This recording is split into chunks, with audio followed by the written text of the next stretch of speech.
دي الحلقة ال21 من غامبو الموسم السابع الجزء الثاني، ولو فاتك ال20 حلقة التانيين هتلاقيهم قاعدين مستنيينك في القناة. ونقول ايه بقى؟ دي الحلقة ال21 من سلسلة غامبو لوباس، والحلقة ال21 بعنوان الاستدعاء. بتبدأ الحلقة في المدرسة وبنشوف جامبو قاعد بيألف في كتاب، وبيقول لداروين تصويرك جامد فشخ يا اسطى. وداروين بيقول له يعني تفتكر هيخلوني ابقى فوتوغرافر للمدرسة؟ وجامبو بيقول اكيد انت عندك موهبة تستحق الدفع، انا فخور انك اخويا يالا. وداروين بيقول له ايوه كده اديني في الكلام الحلو، انا هعين نفسي عشان ابقى فوتوغرافر للمدرسة. وبيروح يوري الصور لرئيس الكيس وبيقولوا بسم الله ما شاء الله صورك زي الخرا، انت اخرك تشتغل زباله وترمي الزباله، ومش محتاجين فوتوغرافر لاننا عندنا واحد. وبيكون جو بنانا وعمال يصور في طيبه قلبه. وداروين بيلمح من بعيد مسامي وهي بتحاول ترفع الكتاب، وبيروح لها وبيقول لها انت رفعت الكتاب ده ولا انا بيتهيألي؟ وبترد عليه مسامي وبتقول له بيتهيأ لك انت عارف الكتاب ده ملعون. والكتاب ده بقى يا معلم اسمه الكتاب الثانوي، وهو عباره عن صور لكل الطلاب اللي في المدرسه وهم يشوفوك انت اكتر حاجه مشهور بها ايه. وتيري بتقول لداروين تصدق انهم صوتوا لهيكتور انه اكتر واحد بيعمل فسي في المدرسه، دي فسيته تهد ما جرب اكملها. وداروين بيقول لهم والله انا كنت عاوز اكون بس مصور واصور الناس وهم شكلهم جميل. وفي عز ما هو عمال يتكلم الكتاب بيطير، وبيقول لهم بس خلاص الحلم راح والكتاب بيقع. ومسامي بتقول له استنى لو تحب نساعدك استنانا ببيت كلير. وبيكون جو عمال يصور في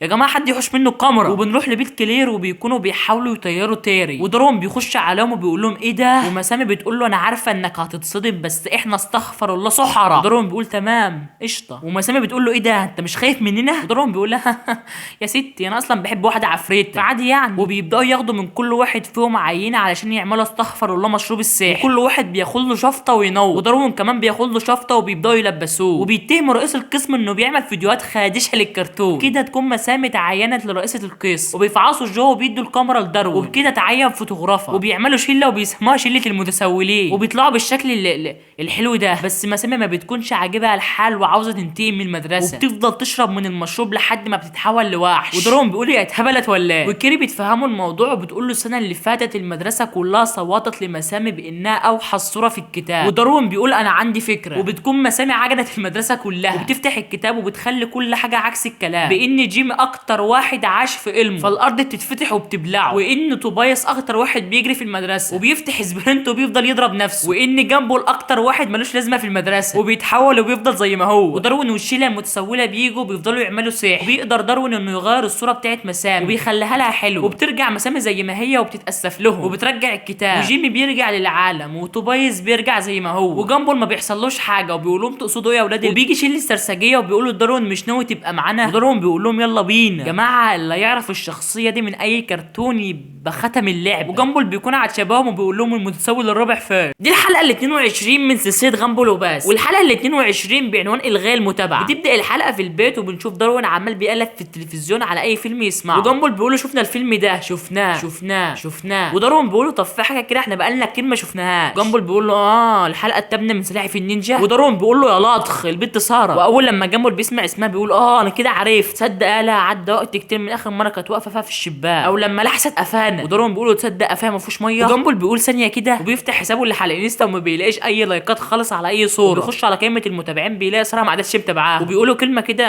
ما ينفعش اقولها في الفيديو، والتليفون بيقع بيجيب سكرينه وبيتشال لقطه. وجامبول بيقول لحظه كده وبيفتكر اللي حصل، وبتكون ساره كانت مراقباهم طول الوقت، ده حتى هو كان بيغسل وشه كانت بتراقبه. وبنرجع للحاضر وجامبول بيقول احسن انها بعدت عننا، وبيبص على الشباك بيلاقي اثر لحسه ساره. وجامبول بيقول لداروين تعرف برضه انا نفسي اسمع صوتها. وداروين بيقول له انا كمان، وبيقرروا ان هم يخلوها ترجع له، وبيروحوا لها المدرسه وبتكون مش مهتمه بيهم. وجامبول بيقول لها عيب كده ما تبص لنا بقى. وساره بتقول لهم معلش اصلا منسجمه مع الراجل الفتاك. وجامبول بيقول ده عيل هيت ده انا اعرفه، وبتوريهم صوره الراجل الفتاك. وجامبول بيقول ولا داروين ده عنده عضلات سكسي بال. وداروين بيقول له ما انا شايف يا عم. وبيروحوا البيت وبيحاولوا يعملوا خطه علشان ساره ترجع لهم، وبيحاولوا نفسهم ل5 دي بس ساره ما بتعبرهمش. وداروين بيقول لجامبول شوفها كده خدت بالها. وجامبول بيقول له انا مش هعرف الف. بيقوم داروين قايل له ما تنجز يا عم، ولسه هيلف بيمط وبيقوم واقع من الشباك. وبيجربوا طريقه تانية بس ما بتنجحش وما بتاخدش بالها، ده حتى بيعملوا لها الترند بتاع البلاعه بس ما بتاخدش بالها برضه. وبيكونوا جربوا كل الطرق بمفهوم ان جامبول راح قال لها اي لاف يو، بتقوم بينا شايفاه وضرباه بالقلم وبتقول له ماشي. وداروين بيجي وبيقول لها خلاص تتجوزيني. بتقوم كده شايفاه وجايه عامله معاك جلاشه، وبعد ده كله ما بتاخدش بالها برضه. وبيكونوا جربوا اكتر من طريقه بس فشلوا، وفي الاخر بيروحوا لها وبيقولوا لها بالله عليكي لا ترجعي لنا. وداروين بيقول لها حتى لو عاوزانا نموت الراجل الفتاك ده. وساره بترد اخيرا وبتقول له مش هتعرف لان انا اللي عاملاه. وجامبول وداروين بيستغربوا وبيبصوا على الصوره تاني وبيلاقوها بالذكاء الاصطباحي. وساره بتقول لهم حبايبي ودارون بيقول ايوه كده اخيرا رجعتي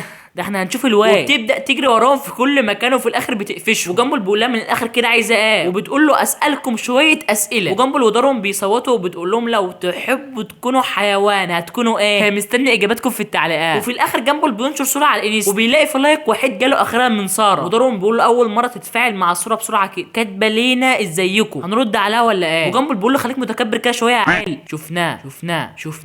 شفناه وبتكون ساره لسه واقفه بتتشمس عليهم. دي الحلقه 23 من سلسله غامبل وباس، والحلقه 23 بعنوان عرض التخرج. بتبدا الحلقه في المدرسه وبنشوف كيري بيتكلم بيني بتقول لها بقى انا نفسي ما يعملوش حفله التخرج دي. كيري بتقول يعني تقصدي انك مش هتبعتي الدعوه لداروين؟ وبيكون جامبل وداروين في الجنب التاني مطبقين على سبيستون. كيري بتقاطعهم وبتقول لداروين مش ناوي كده تفتح الخزنه بتاعتك؟ وبيقوم داروين جاري زي اللهبل وفاتح الخزنه وبيطلع له وحش وبيقول له تيجي لحفله التخرج. وداروين بيقول له ماشي وبيخلص. وكيري بتقول له ها جاي ولا ايه؟ وبيقول لها هلبس الحته اللي على الحبل وهتلاقيني موجود هنا. وجامبل بيقول للبني انا نفسي حد يبعت لي دعوه بشكل ما حدش يتخيله. ولسه بينا هتطلع الورقه اللي مكتوب عليها تيجي الحفله بتدخلها تاني بتقول له ده انا عامل لك مفاجاه في الدعوه. وبتمشي وهي مكسوفه وبتقول ده انا لازم انا اعمل له مفاجاه محدش يتخيلها. وبيكون توبايس بيراقبها وبيقول انت ليا يا بني. وبيكون داروين رايح عشان ياكل بيلمح بينه وهي معاها لبس غريب. وبيقوم جاري عند داروين وفاتح الكاميرا. وبيني بتخش وبتقعد تعمل حركات غريبه قدام جنبه علشان تدعيه بس بيقول لها معلش انا مرتبط. وبعدين انت عامله زي رغيف التوست لما يكون متحمر. وبيسيبها ويمشي. وفجاه توبايس بيخش وبيعمل حفله بس بيني بتشوطه. وداروين بيقول لها صدقني انت لو عاوزه تفاجئ جنبه ده هتقول يا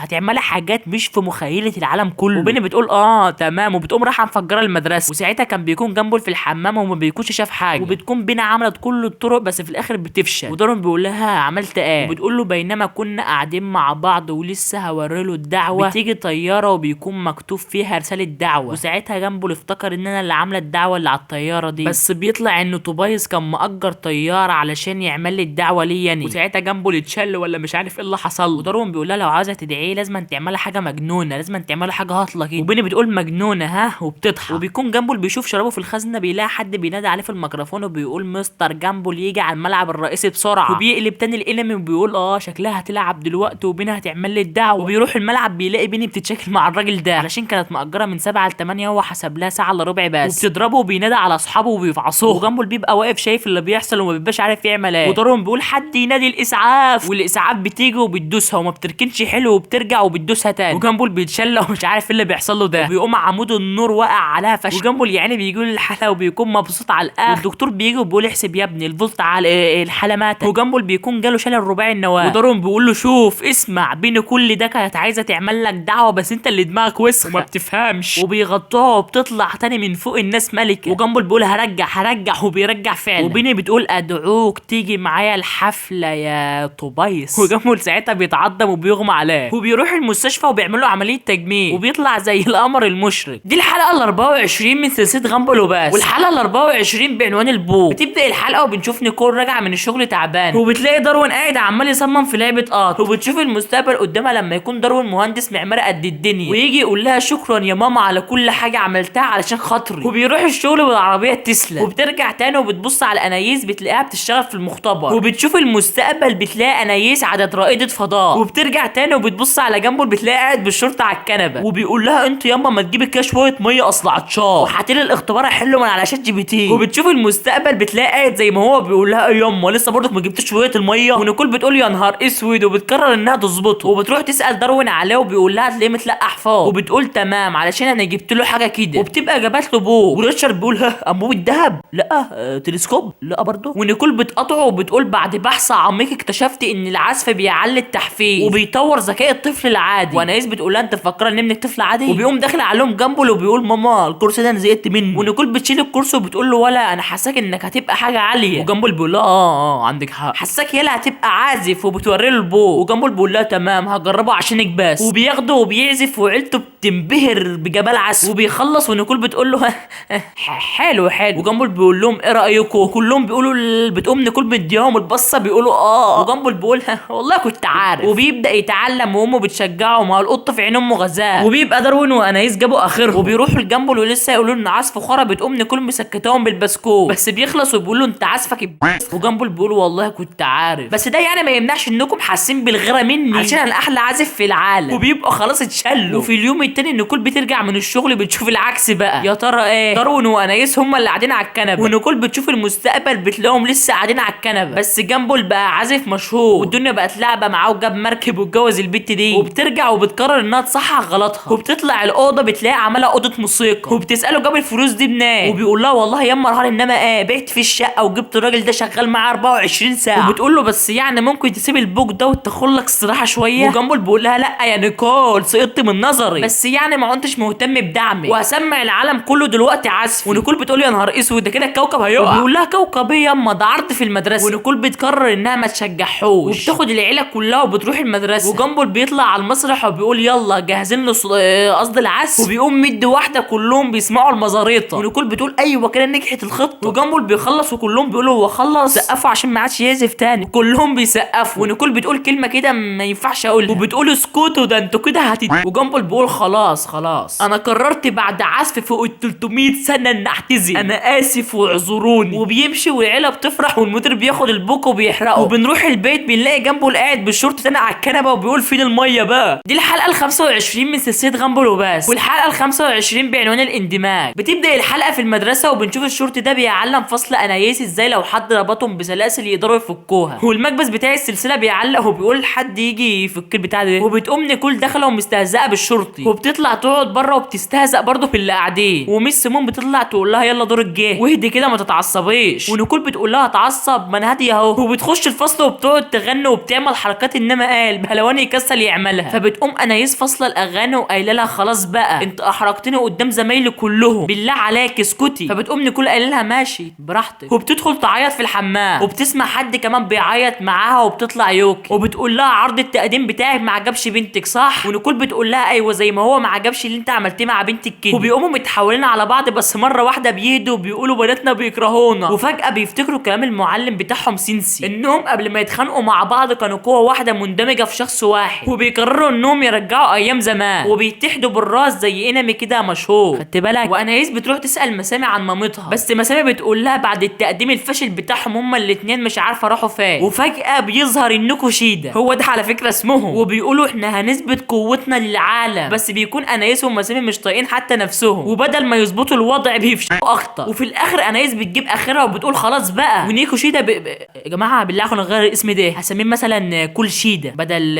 ماشي. المهم يعني كل شيدا بتقول ايه رايكم بقوه امهاتكم. وانايس بتقول لها انت لو عايزين ننبهر مش هتعملي كده. وكل شيدا بتقول اعمل ايه انتوا مش شايفين طابور زمايلكم ده كلهم مندهشين من جمال قوتنا. وانايس بتقول لها ده طابور العياده العيال انتوا طلعتوا ميه استغفر الله العظيم يا رب. ومستر بروم بيخش بكل ثقته وبيقول لهم ممكن بس تبطلوا تعملوا الحاجات دي. فبتقوم كل شيدا متعصبه اكتر ويعني مستر بروم وجامبل ودارون في عالم موازي. جامبل بص يا اسطى امك عامله ازاي بطل. وبيقدروا انايس ومسامي يندمجوا هم كمان وبيطلعوا بالشكل البطيخي ده. جامبل لحظه وعلى اي حد يعمل كده يلا لا داروين الف سين راسي يا ابني. وبتبدا خناقه بين كل شيدا وكل البطيخه وميس سيميون بتكون عماله تراقبهم. وبتبقى الخناقه عباره عن لعبه انمي كده كلنا عارفينها ولسه كل شيدا هتخلص عليهم. بيقولوا متاكدين انكم بامهاتنا. وفجاه نيكول ويوشيدا بيفتكروا ايام زمان لما كانت امهاتهم بيهزقوهم وبيحسوا بالذنب وبينقذوهم عند اخر لحظه وبيتاسفوا لهم وبيرجعوا لطبيعتهم. بس ميس سيميون بتقول لهم مش بالسرعه دي وبيقوموا مندمجين كلهم في بعض وبيطلعوا بالشكل ده. وميس سيميون بتضحك وبترجعهم تاني. وبنعرف بقى ان ميس سيميون دي طلعت مش سهله زي ما احنا فاكرين وبتدي كل واحد فيهم نجمه وبتطير. ونيكول ويوشيدا بيتاسفوا لعيالهم وبيرجعوا لبعض. وجامبل بيقول لداروين يلا اظن عرفنا الحركه الف ب س